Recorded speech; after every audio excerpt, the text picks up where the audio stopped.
Hello, नमस्कार दोस्तों। आज हम बात करेंगे जीटीएल इंफ्रा स्टॉक के बारे में और आज के दिन इस स्टॉक में एक बहुत ज़्यादा ट्रेडिंग देखने को मिली है और उसके बाद स्टॉक में फिर भी लोअर सर्किट लग चुका। तो ये लोअर सर्किट अब कहाँ तक कंटिन्यू रहेगा और आज के दिन इस स्टॉक में क्या ट्रेडिंग हुई है वो सब हम यहाँ पर जानने की कोशिश करेंगे और वीडियो को अंत तक जरूर देखिएगा। थोड़ा सा लंबा होने वाला है पर मैं इसको आज आपको कुछ 2 से 3 चीज अच्छी बताने वाला हूँ, तो हम उसके बारे में बात करेंगे। साथ ही यहाँ पर हम बात करेंगे सबसे पहले स्टॉक के जो ट्रेडिंग हुई है वो देख लेते हैं। तो यहाँ पर देखिएगा स्टॉक में अगर आप देखेंगे तो आज के दिन भी स्टॉक में बहुत ज्यादा ट्रेडिंग हुई है और 84 लाख शेयर सेल के लिए लगे हुए हैं, जिसमें से आज जो शेयर ट्रेड हुए 29 करोड़ शेयर की ट्रेडिंग हुई है। तो यानी कि 30 करोड़ के आसपास शेयर ट्रेड किए गए हैं और 30 करोड़ का मतलब होता है कि स्टॉक हमारा बहुत ज़्यादा ट्रेडिंग करता हुआ नज़र आ रहा है और इसमें बहुत बड़े-बड़े लोग इन्वॉल्व होते हुए नज़र आ रहे हैं। छोटे-मोटे लोग 30 करोड़ की शेयर की ट्रेड कर ही नहीं सकते, पहली बात। दूसरी बात यहाँ पर देखिएगा थोड़ा-सा नीचे चलते हैं और इसमें देखिएगा स्टॉक की जो डिलीवरी है वो 43% की है। यानी कि अगर इस स्टॉक को कोई लेके रख रहा है लंबे समय के लिए तो इतनी डिलीवरी आज के दिन देखने को मिली है जो हमारे लिए बहुत ही फायदेमंद है। अब हम देखेंगे यहाँ पे बीएसई की वेबसाइट पे और यहाँ पे जाकर के चेक करेंगे तो जो स्टॉक में आज के दिन इस स्टॉक में ट्रेडिंग हुई है उसमें 16 करोड़ के शेयर की यहाँ पर भी ट्रेडिंग हुई है, जिसमें से 8 करोड़ साढ़े 8 करोड़ के आसपास यानी कि 54% स्टॉक की डिलीवरी यहाँ पे भी ली गई है। तो इसका मतलब ये हुआ कि अब स्टॉक में हल्का फुल्का अप मूवमेंट आता हुआ नजर आ सकता है। कल भी मैंने वीडियो के माध्यम से बताया था कि शायद आज के दिन स्टॉक में हमारा एक अपर सर्किट या लोअर सर्किट या ट्रेडिंग होते हुए नजर आएगी। तो यहाँ पर ये चीज आपको ध्यान में रखना थी। अभी तक की अगर हम हाईएस्ट वॉल्यूम की बात करते हैं, अभी जो ट्रेड होता हुआ नजर आ रहा था उसमें देखिएगा 49 करोड़ का यानी कि लगभग 50 करोड़ के शेयर की ट्रेडिंग हुई थी। उससे पहले 33 करोड़ की हुई थी, उससे पहले 39 करोड़ की हुई थी और यहाँ पर जो कल के दिन स्टॉक में बहुत ही कम ट्रेडिंग हुई थी जो कि लगभग 3 करोड़ की थी। तो कल तो स्टॉक में लोअर सर्किट ही लगा था फिर भी 3 करोड़ के शेयर की ट्रेड हुई थी, पर आज के दिन 29 करोड़ के शेयर ट्रेड हुए। तो इसका मतलब ये हुआ कि यहाँ से फिर से बायर एक्टिव होते हुए नजर आ रहे हैं। दूसरी बात यहाँ पे हम आ चुके हैं इंट्राडे लार्ज डील में। तो आप डायरेक्टली गूगल पे सर्च करेंगे तो आपको इंट्राडे लार्ज डील जो बीएससी पे या एनएससी पे देखने को मिलती है वो यहाँ पर आपको मनी कंट्रोल की वेबसाइट पर जाकर के तुरंत मिल जाएगी। तो आज के दिन इस स्टॉक में जो भी ट्रेडिंग हुई है वो यहाँ पर आप देख सकते हैं। तो देखिएगा यहाँ पे डेट लिखा हुआ है 15/2 यानी कि आज के दिन एक्सचेंज एनएससी बीएससी लिखा हुआ है, क्वांटिटी कितनी ट्रेड हुई, किस प्राइस पर हुई, कितने वैल्यू की है और कितने टाइम पर हुई। तो यहाँ पर मैंने देखा है सबसे ज्यादा इस स्टॉक में जो ट्रेडिंग हुई है एनएससी की वेबसाइट पर हुई है जो लगभग 2 रुपये 20 पैसे की प्राइस पे, और ये अगर आप देखेंगे तो 2:30 बजे के आसपास शेयर में ट्रेडिंग हुई है।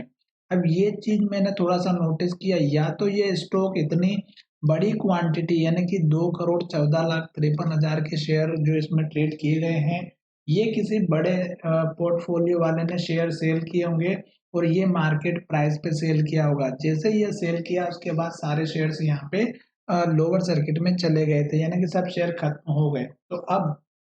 या तो ये किसी बड़े बंदे ने जो ये शेयर मार्केट प्राइस पे सेल कर दिए जिसकी वजह से स्टॉक में गिरावट आई, और उसके बाद यहाँ पे ट्रेडिंग हो रही थी 20-21 दे सकते हैं आप 2.21 2.22, और उससे पहले अगर आप देखेंगे तो यहाँ पर देखिएगा 15 लाख शेयर यहाँ पे ट्रेड किए गए, 25 लाख शेयर यहाँ पे ट्रेड गए। तो ये जो बड़ी बड़ी क्वांटिटी है ये छोटे लोग तो बिल्कुल भी इसमें इन्वॉल्व नहीं होंगे, बड़े ही लोग इन्वॉल्व होंगे। अब इसमें दो ऑप्शन है, या तो बड़े लोगों ने सेल किया या बड़े लोगों ने इस क्वांटिटी को बाय किया। दूसरा यहाँ पे ये ऑप्शन हो सकता है कि अगर 2 करोड़ शेयर किसी ने सेल किया है तो छोटे मोटे लोगों ने बाय किया होगा, तो वो फिर से फंस सकते हैं। और दूसरा ऑप्शन ये है कि अगर किसी बड़े इंसान ने इसको बाय किया है तो छोटे मोटे लोगों ने जो सेल किया था वो एक ही बंदे ने खरीद लिया है। ये दोनों ही पॉसिबिलिटी हो सकती है और ये दोनों ही पॉसिबिलिटी कल के दिन हमें पता चलेगा कि 2 करोड़ की क्वांटिटी और जैसे 15 लाख हो गए, यहाँ पे 25 लाख शेयर हो गए। तो ये जो शेयर हमारे ट्रेड हुए हैं ये दोनों हमें कल पॉजिटिव या नेगेटिव इंडिकेशन देंगे, तो हम पता चल जाएगा कि स्टॉक जो है यहाँ से खरीद के रख लिए गए हैं या खरीदने के बाद बेच दिए हैं जो इनके पास पहले से रखे हुए थे। अब वो इंसान जो इतनी बड़ी क्वांटिटी सेल कर रहा है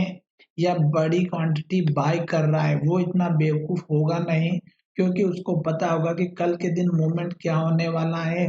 तो उसने क्या किया होगा, यहाँ से या तो शेयर अगर सेल करा तो डाउन ट्रेंड कंटिन्यू रहेगा, और अगर यहाँ से उसने बाय किया तो ये क्वांटिटी आगे की तरफ अप ट्रेंड में शो करती हुई नजर आएगी। ये दोनों ही पॉसिबिलिटी है स्टॉक में जाने के लिए। अब हम चलते थोड़ा सा चार्ट की तरफ, और चार्ट में देखिएगा कि स्टॉक में कहाँ पर हमारा सपोर्ट लेवल बन रहा है। मंथली चार्ट पे अगर हम देखें तो स्टॉक हमारे इस कैंडल के लो का और इस कैंडल के लो की अगर हम बात करें तो 2 रुपए का यहाँ पे मंथली चार्ट में सपोर्ट दिख रहा है। साथ ही अगर आप देखेंगे तो मंथली चार्ट में देखिएगा 4 कैंडल ग्रीन बन चुकी है, अभी एक कैंडल जो चल रही है कंटिन्यू ये अभी नहीं बनी है। ये कैंडल अगर हमारी फिर से पॉजिटिव कैंडल बनती हैं और इस कैंडल के हाई के ऊपर क्लोजिंग देती हैं 2 रुपए 54 पैसा या 2 रुपए 55 पैसा या 60 पैसे के आसपास, तो स्टॉक फिर से एक हमारा अप ट्रेंड कंटिन्यू करेगा, क्योंकि हमारी क्लोजिंग हाई के पास होगी। वैसे भी अगर आप लॉन्ग टर्म के बेसिस पर देखा जाए तो स्टॉक हमारा फिर से एक अप ट्रेंड दिखाई देता हुआ नजर आ सकता है। अब उसमें मैंने आपको टारगेट छोटे छोटे बताए थे, 2.5 रुपए का टारगेट भी बताया था जो यहाँ पर बना था, फिर मैंने आपको इस कैंडल के हाई का भी बताया था जो 3 रुपए का था, फिर मैंने 3.5 का भी बताया था जो कि 3.55 का था मंथली चार्ट पे, फिर हमने 4 रुपए की भी बात की थी। तो ये छोटे छोटे लेवल्स मैंने आपके साथ डिस्कस किए थे मंथली चार्ट के बेसिस पे। साथ ही स्टॉक अभी जिस तरह से ट्रेड कर रहा है उसमें अगर हम मंथली चार्ट के बाद डेली चार्ट का एनालिसिस करें तो देखिएगा स्टॉक में आज के दिन स्टॉक बहुत ही अच्छे से ओपन भी हुआ था, स्टॉक में एक अप ट्रेंड भी दिख रहा था, पर स्टॉक में आते आते स्टॉक ने फिर से लोअर सर्किट लगा दिया। तो इसका मतलब ये हुआ कि यहीं कहीं पे हमारा एक सपोर्ट बनता हुआ नजर आ रहा है, और कल के दिन इस स्टॉक में एक अप ट्रेंड देखने को जरूर मिल सकता है, इस बात का ध्यान रखिएगा। साथ ही बाय सेल की कोई एडवाइस नहीं है। अब मैं यहाँ पर बात करूंगा कि स्टॉक अगर हमारे अप ट्रेंड को कंटिन्यू करेगा तो ध्यान रखिएगा स्टॉक यहाँ से सपोर्ट लेगा, स्टॉक ऊपर जाएगा, और स्टॉक हमारे इस हाई के आसपास या इस हाई तक पहुंचना बहुत जरूरी है। अगर स्टॉक हमारे इस हाई के नीचे हाई बनाएगा तो शायद फिर स्टॉक में गिरावट आ सकती है और स्टॉक नीचे जा सकता है। अभी फिलहाल लोअर सर्किट लग रहा है, क्योंकि अपर सर्किट लगा था तो लोअर सर्किट भी लगा, और बहुत सारे लोगों ने क्या किया था, जो हमारे पुराने लेवल्स पे लोग बैठे हुए थे जो कि उन्होंने खरीद के रखे थे शेयर को, जो लगभग हमारा मैंने आपको बताया था कि स्टॉक में यहाँ इस लेवल पे जो लोग पुराने थे उन्होंने क्या किया कि वेट किया होगा, और स्टॉक जो है यहाँ से ऊपर गया और यहाँ बेच नहीं पाए होंगे, और जैसे स्टॉक में गिरावट आई और लोअर सर्किट लगता गया और फिर स्टॉक यहाँ पे फंसा रह गए लोग, तो उन्हीं लोगों ने शायद पर सेलिंग प्रेशर क्रिएट कर दिया, और जिससे स्टॉक अभी डाउन ट्रेंड में कंटिन्यू रह रहा है। जैसे स्टॉक हमारा इस लेवल के ऊपर जाएगा, एटलीस्ट जो 4 या 5 रुपए का जो लेवल है, उसके बाद जैसे स्टॉक ऊपर जाएगा यहाँ जा करके रुकेगा, जो लगभग हमारा 7 साढ़े 7 के आसपास का लेवल है। तो ये वीडियो अगर आपको अच्छा लगा है तो हमारे चैनल को सब्सक्राइब करें और दोस्तों के साथ शेयर करना बिल्कुल भी ना भूलें।